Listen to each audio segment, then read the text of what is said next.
Hello, I'm Jeremy Vine, and this is Panorama. Many British Muslims have divided loyalties. Something others are happy to exploit.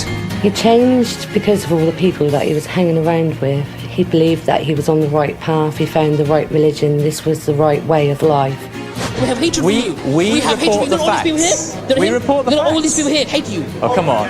One day we will rise up and overthrow the phenomenon. Until now, radicals have been tolerated, even courted,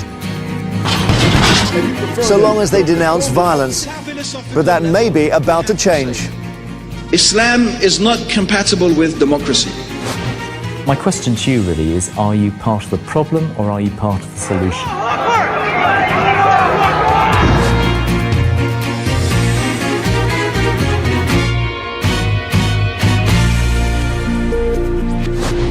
Britain's Muslims feel picked on and spied on, apparently. At the same time, we're told the threat of terrorism is still severe. And just because there hasn't been a major incident since 7/7 certainly does not mean that threat has gone away.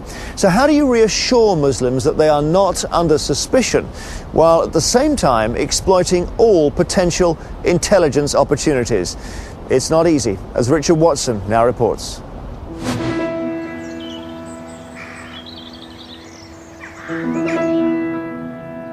Britain's southwest coast, noted for beaches rather than bombs. It's the last place you'd expect a terrorist attack. But on May the 22nd last year, Nikki Riley, a 22-year-old convert to Islam, walked into a packed family restaurant in Exeter and tried to commit mass murder with a homemade bomb. It blew up in his face as he prepared to attack, and dozens of injuries and deaths were avoided. So who is Nikki Riley? A social misfit, he suffered from Asperger's syndrome and had a low IQ. He was radicalised while living in Plymouth with his mum. The internet played a part, but police sources told us they believe an extremist in the local community must have held his hand.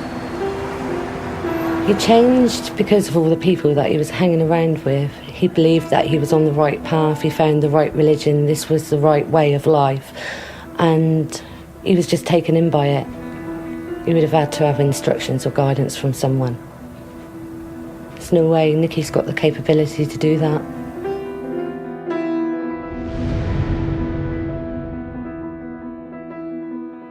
Hello, Richard. Good to see you. This senior policeman is driving policy to prevent young Muslims like Riley from becoming radicalised.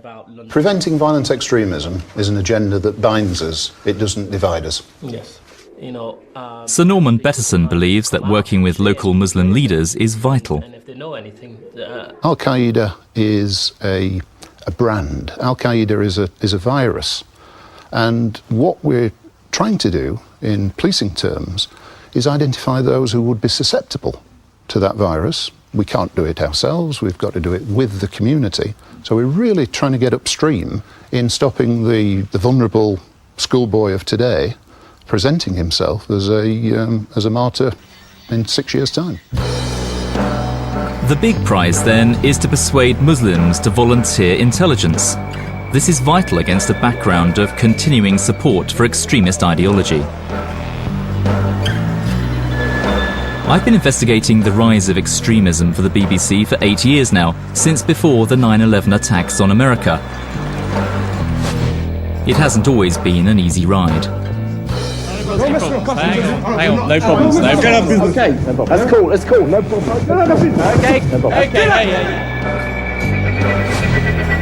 Back in 2004, before the London bombings, these extremists were open about their contempt for democracy and their praise for Al-Qaeda. When the two planes magnificently went through those buildings. Killing of innocent civilians, we can't be right. It can't be right according to you. According to you, it can't be right, okay? According to Islam, it's absolutely right. He's the one in love with it or he's the one in hate? The group I filmed, Al Mahajiroun, was led by Omar Bakri Mohammed. He's now been banned from the UK.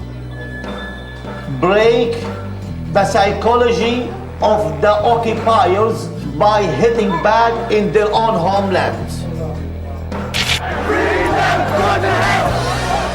New legislation means extreme messages like these are against the law. Extremists may be more careful now, but their fight against the British state goes on.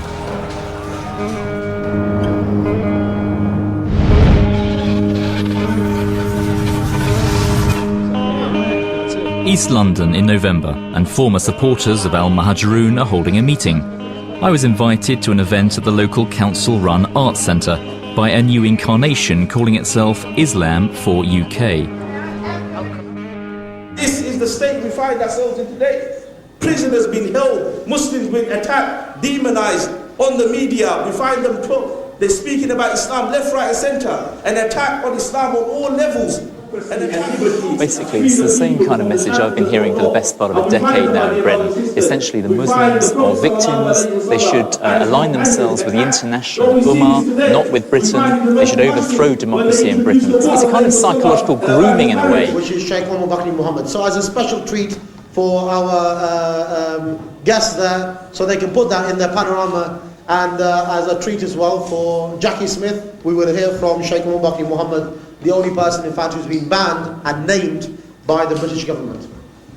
To those Muslims wherever you are, don't obey the law of the land. Do not obey man-made system. Obey only the command of Allah and the command of the Honourable Muhammad. For years I've been invited to meetings like this. My presence has always been tolerated.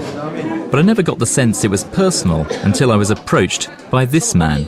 I remember all your... How am I an enemy of Islam? I remember all your recent programmes being very favourable towards Islam Muslims. No, they've been neutral. They've been factual. In particular, have been factual. The mood quickly became more aggressive. You're a liar. I think you better tone down. You're enemy to Islam Muslims. Okay. You're a liar, yeah, and you're a fabricator. That's really? your job. Is that right? That's your job.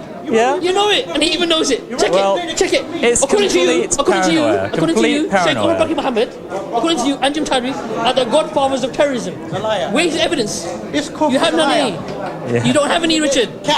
I think you've got it. I'm surprised you were invited to this conference. Lower the tone. Lower the tone. Look, all of us here have hatred for you. Yeah. Why? We have hatred for you. We have hatred for you. report the facts.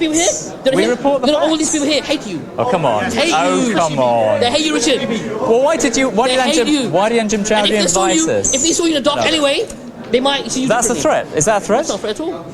I said, if they saw you in the dark anyway, they may be different. Are you threatening me? I'm not threatening you at all. I'm not threatening you at all. No, of course I'm not threatening you at all. No. The man who invited me, Anjem Chowdhury, who used to be one of the leaders of Al-Muhajirun, stepped in. We'd like to go in there, record some more. Yeah. Everyone calm down, it's fine. All right, okay, thanks. Guys, calm down.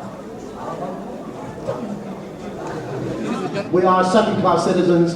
You represent an oppressive regime. This is the phenomenon of today. We are like Musa alayhi salam in the palace of Pharaoh. One day we will rise up and overthrow the Pharaoh.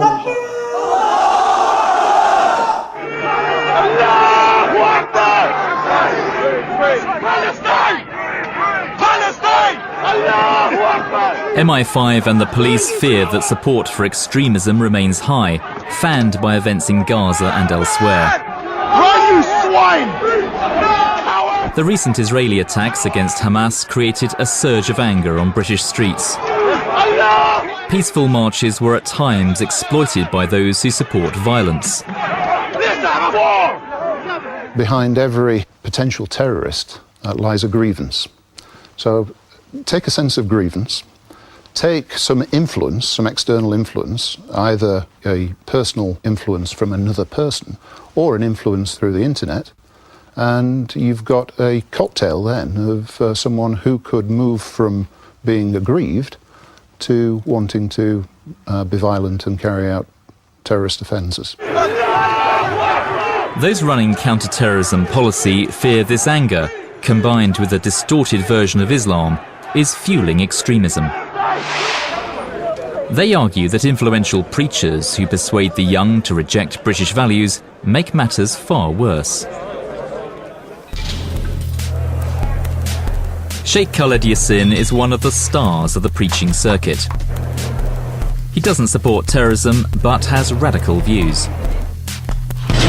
There's been no evidence that has surfaced, no bona fide irrevocable, irrefutable evidence that